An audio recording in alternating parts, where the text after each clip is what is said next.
Hi, I'm Chief Paulhus from the Southborough Police Department, and I'm pleased to be here giving you a tour of our beautiful new public safety facility.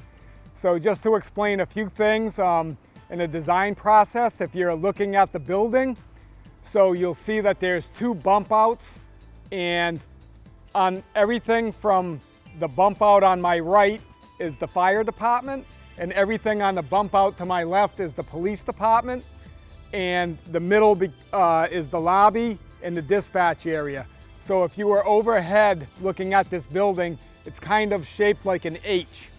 So everything on the right is fire, everything on the left is police, and that section in the middle of an H would be shared space, including the lobby, the dispatch area, and the fitness room upstairs. We're very happy with the way the building came out. Obviously, it's a very beautiful building, so thank you to the architects and the committee who were able to make this happen. We're very proud. Come on in.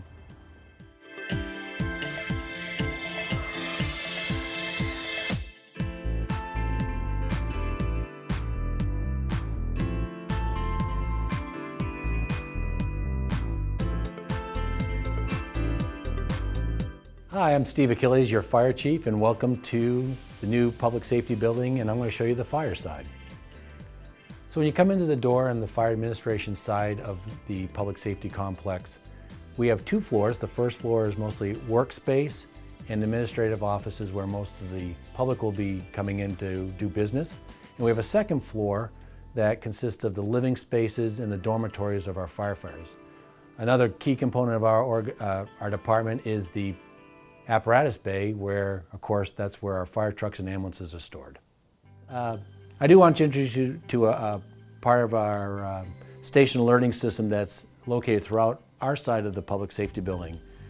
This is a status screen that gives us an idea of current weather, who's assigned to what apparatuses are in service, and the last couple calls that came in, and any special announcements. This gives an opportunity for the duty crew to know a good situation awareness, but also any recall of personnel knows what's going on in the town when they come in.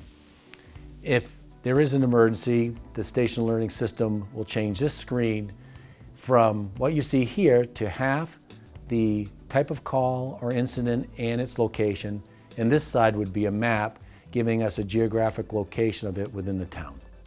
So working your way from the administrative area on the first floor, you come down the hallway. We have two offices as you work your way down the hallway, and as you come to the end, there's a conference room which we'll use for business with the fire department. We'll also do officers meetings and staff meetings in this conference room. It can serve as an instant command post in the larger scheme of an emergency that we use this building for the Emergency Operations Center. I also can do focused training with our duty shift. On the other side is my office, which I'm fortunate to be on the first floor and have a great view of the memorial out front and also the main entry.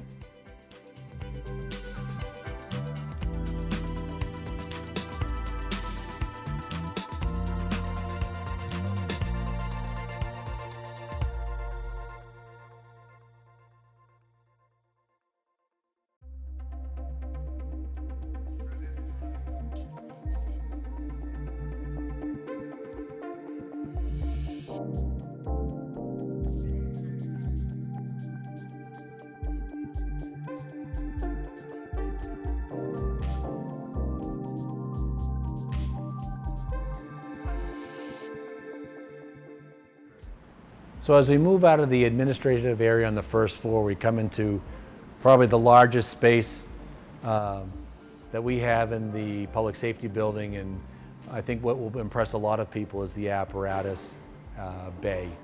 In here, all our ambulances, fire trucks, support vehicles are stored under one roof. It's spacious enough to grow, give us some safe space to work around, and it also gives us an opportunity that there's other features in here that remove some of the clutter. Along the sides are workspaces, storage areas, supply closets, and on the other side of the bay behind me, we do have a training tower where we can do on-site training with our personnel instead of trying to go off-site or going to any of the acquired buildings throughout the community. And that also gives us an opportunity to get some of our call division members after hours in here to do some training. Very large space, a lot of storage, and I think this is probably the pinnacle of our part of the fire department is this space. So now we're working our way off the apparatus floor, and this is the day workspace of our firefighters and our officers. The duty officer has an office on the first floor right off the apparatus floor. And if you look down the hallway, we have a report writing room, but it also serves as a training area and an area to congregate during the daytime. They also can use the whiteboard in there for debriefs and hot washes after calls. And from this space, they can also go upstairs and into the living spaces. So a very important room that transitions from the dormitories on the second floor and really the outside world to the apparatus and emergency response is the gear room. A couple things that are important. One, you can see an iconic fire pole that I think every fire station needs, and we still use ours, and we're very happy that we could have one integrated into the building. Second is the protective clothing you see behind me, the helmets, the gear, the fluorescent clothing that our firefighters is basically our uniform that a lot of people see when we're working. And from here, they can transition right out to the apparatus floor with their protective clothing. It also separates out kind of the working clothes from the living areas and their day clothes, or the uniforms you see. We can also take this, the gear from here, and the next room over, after every fire, is to decontaminate and get all the chemicals and the soot off so that, again, it promotes the public health and safety of our firefighters. So we've made our way to the second floor of the fire station part of the public safety building. This is the living space of our firefighters. We have dorm rooms, and fortunately for us, we went from the old station of one large dormitory to individual bedrooms or dorm rooms, kind of reflective of our workforce currently and our potential workforce as we grow. Also on this floor is bathrooms, but instead of one locker room, we have 3 individual 3/4 baths. Again, reflective of the diversity at work and given some privacy. And as we go down the hallway, we'll end up seeing the kitchen area, the dining area, and kind of the day room where the crews rehab, relax, refuel, and get ready for the next call. One of the other components of keeping our firefighters safe and healthy, but also their families safe and healthy, is laundry services. So a lot of fire departments are now adding a kind of residential laundry so their firefighters don't bring home dirt, grime, chemicals, or contaminated clothes. So one of the things that we've implemented is by having this laundry is to have firefighters, when they come in they're basically civilian clothes and get into their uniforms. And at the end of the shift, change out of their uniforms, wash them, and have them ready for the next shift. So we have the dining room and the day room. If we look at the dining room, what's really important is the kitchen table. The crews here are working on getting their own kitchen table at their own expense. They've also done that with the chairs and the TV behind me, showing a level of commitment that, they have some skin in the game here also at the public safety complex. For a lot of us, the kitchen table is the center of our lives, and even for firefighters, that's the center of our life, where over coffee, over breakfast, over dinner, camaraderie is built. We're able to decompress from incidents, some complex, some challenging, and some not so much. But it also gives us that sense of family, which is a really important component of your fire department. So we're still on the second floor of the fire station side of the public safety building. We're in the heart of the living space of the firefighters, and that is the kitchen and the day rooms on the second floor. If you look at the kitchen, a couple things come to mind. It's pretty big and pretty elaborate, but it's really built and was designed for durability. 24/7, 365 activities in here, so really had to beef up the cabinetry, which you see is stainless steel, and even the cooking areas and the refrigerators. Normally with 5 people on duty, we're not going to use all the full capacity of the kitchen, but we never know a storm or nor'easter or hurricane where we have to operate 24/7 with more personnel and support operations downstairs with the police and the Emergency Operations Center.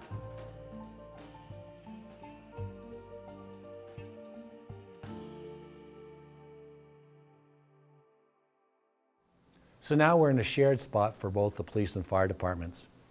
The fitness room. You look around, you can see that it's really focused on strengthening and cardiovascular health. But one of the other aspects of this room that I think sometimes goes unnoticed is just the mental and behavioral well-being of our personnel. We encourage them to work out to whatever level they want to do, but physical and mental behavioral health and well-being is important. And this room really goes to build that of your fire department and your police department.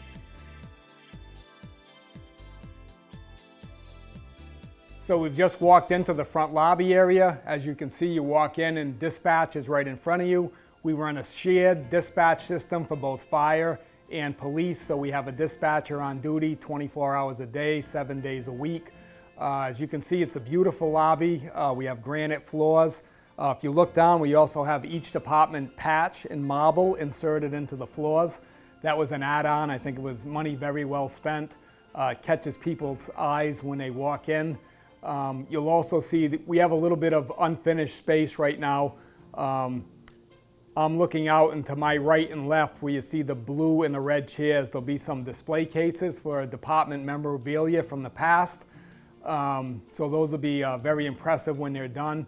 You'll also see off to my left, there's a small room over there. It's a conference room. So if you come into the police station and you have some sensitive matter to discuss, or with a fire official, they can take you into that room and have some privacy. Then also where we walked in, there's a vestibule part right in front of us. We have our drug take-back box. Very proud of that. You have any unwanted prescriptions at home, expired, you can come right in, follow the directions on the box. And then when that box gets full, we take them up to Billerica to a burn facility. So that's a nice service that we offer as well. So that's located in the vestibule. And then you'll also see there's a couple of intercoms in the vestibule and over here where you can push the button and talk to the dispatcher directly.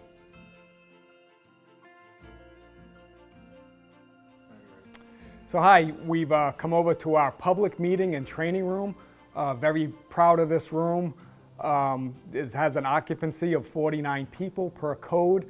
A lot of thought went in this to get the public also some use of the building and the space. So we're still working on a policy of what will take place there and how we schedule it. But as you can see, we have some beautiful 90-inch TVs that we can put trainings on, that we can use. And if you see in the back of the room, there's a closet over there. It's quite a large closet, but all of this furniture is made to fold up and roll on wheels and store in this. So you could clear the room. It also has access, a sink and counter space, so you could bring in food. Most importantly, this room will now serve as the Emergency Operations Center, the EOC for the town. So we have all that technology wired into here, and very excited to start hosting some meetings and some trainings going forward.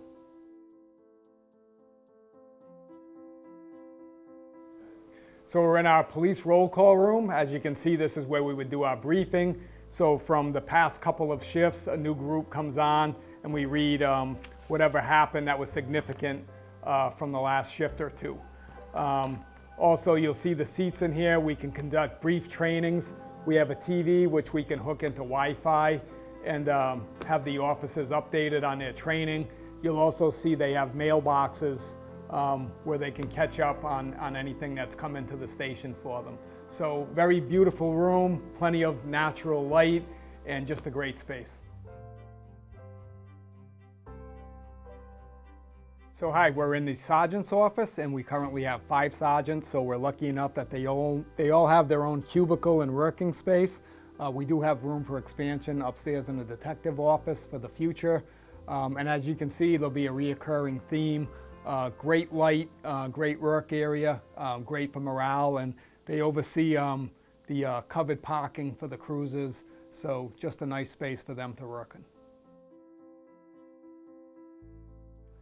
So this is our Sallyport. For people that are unfamiliar with the term, this is the secure area where we bring in our prisoners. The booking room's located off to my right. So we would bring them in here, the dispatcher would put up the door, we'd bring them in, and before we got the prisoner out, the dispatcher would put the door down. So we'd have a secure area, then the officer would secure their weapons in one of the locked boxes, and then we'd bring them out into the booking area.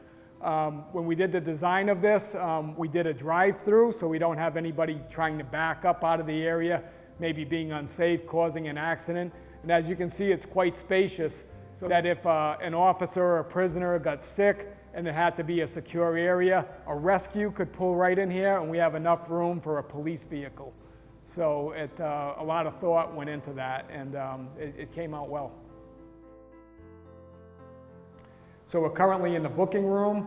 The Sallyport is behind us, so if we did have a prisoner, they would come in, they'd take them out of the secure Sallyport, they'd take us into this secure door, and we would be in the booking room where they'd give the information to the officer, they'd get fingerprinted, and then we also have our breathalyzer machine for DUI suspects over there. Very secure area, high security, and behind us we have an extra holding cell. We have a shower for the prisoners if we would need it, and we have a secure interview room over to my right. We're in the interview room that's adjacent to detectives. They have a one-way glass so somebody can oversee it. We could also oversee an interview on our computer system. And built into the room, we have a recording system where they just press the buttons on the wall so the interview could be recorded, and then we could download it right on our computer system. So we're in a first floor hallway, and as you can see off to my left, you'll see evidence lockers. So these are pass-through lockers. So the evidence room is right here on my left. I don't even have access to that. Only the lieutenant and the sergeant have access to that room with their own special security devices. But when an officer gets a piece of evidence, he would come in, package it in the station behind me, and he'd put it into the lockers. He'd press a button which locks it up.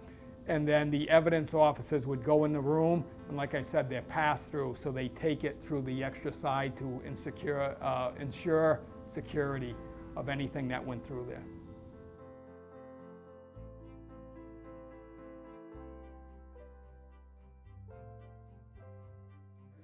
So we're in one of our prisoner cells. We have 3 cells. If you notice from the exterior shot, there's a little vestibule. By state law, we have to separate female prisoners from male prisoners with sight and sound. So we would shut the door to the vestibule. That takes care of that. So we're actually able to save some money with this new design that's come out. So we can still have 3 cells in our holding cell, and that'll be plenty for the future. And how these cells are designed and what equipment is in them goes through the Department of Public Health. And that includes numerous categories to keep them suicide-proof and to make sure someone has everything that they need, including, hot and cold water and things of that nature. So we're upstairs in the lieutenant's office. As you can see, again, themes that we touched on going through the building. Lots of natural light, great view from up here of the Woodward School. And there is also an identical office across the hall for future expanding when and if we add a second lieutenant's position. Hi, so now we're actually in a hallway, and we have a cutout inserted into the wall, and this is the officer's report writing station.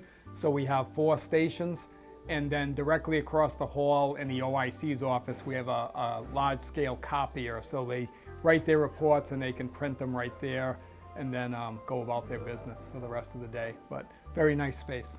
So we're actually directly across from the report writing stations off the hallway, and this is the officer in charge of the shift. So the sergeants have their own workspace, but if you're in charge of a shift, or sometimes we can have a patrol officer in charge of the shift, and this is where they'd be the running operations out of for that particular night or that particular shift. So we have all our schedule books, detail boards, extra equipment, and then they can also monitor all the security cameras from this office. This space is probably the most used in the department. Like I said, whoever's running a shift, they're running the whole operation out of this office on any given night. So we're in a vestibule to the men's locker room, and just something that I wanted to point out, we have a station at our 2 locker rooms, and it's a firearms clearing station. So if any time the officer had to clear his weapon, they would come over here and they would do it inside this where there's special material, so if there was ever an accidental discharge, this would absorb it. So we were, obviously thinking of safety. We had the same setup over at the old station as well.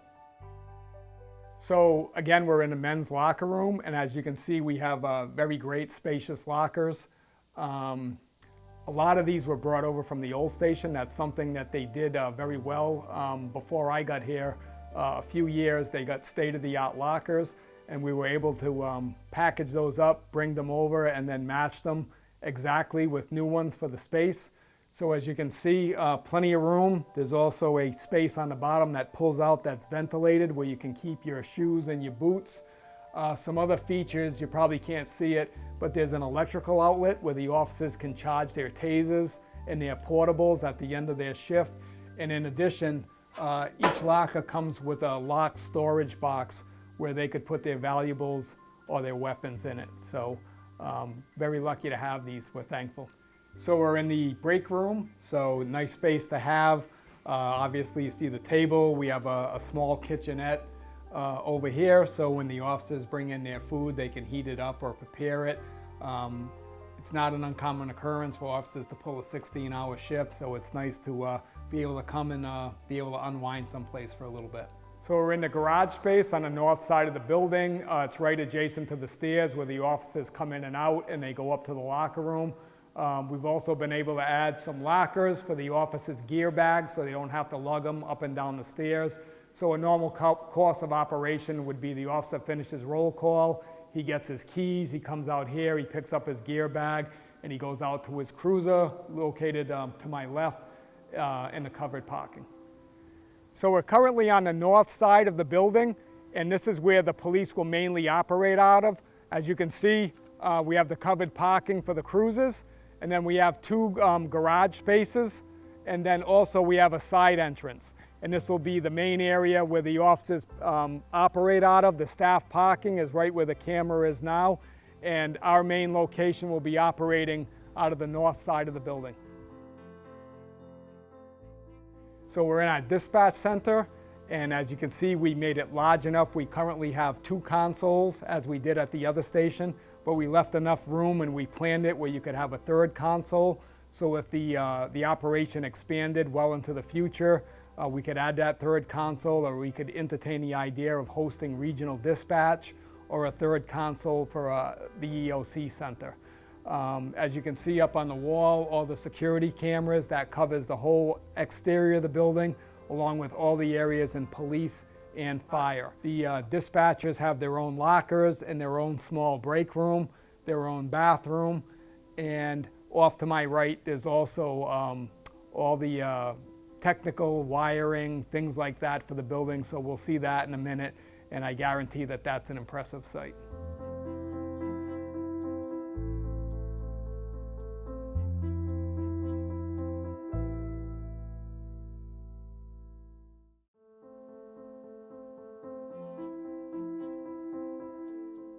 So we're in the landing on the 2nd floor, so if you came in to get up to the police administrative offices, you'd come into the lobby, and there's a door or an elevator where you could come up, and then you'd be escorted in, and you'll see our admin, Rick Mattioli, in a couple of seconds, and we're going to show you some of the administrative offices. So this is our admin station. We have our current admin, Rick Mattioli. He's a little camera shy, so he's sitting off camera. And I wanted to congratulate him because he's just finishing up 42 years with the town, and he'll be retiring, much deserved, on October 16th. And Cindy McLeod from the townhouse is coming over to not replace him because that's impossible, but we're looking forward to having Cindy on staff. So if you came up by that landing, you were buzzed in through the admin section. This is where their office is. And then also behind me, to my left, there's a workstation in there with a copier and lots of room for files and supplies.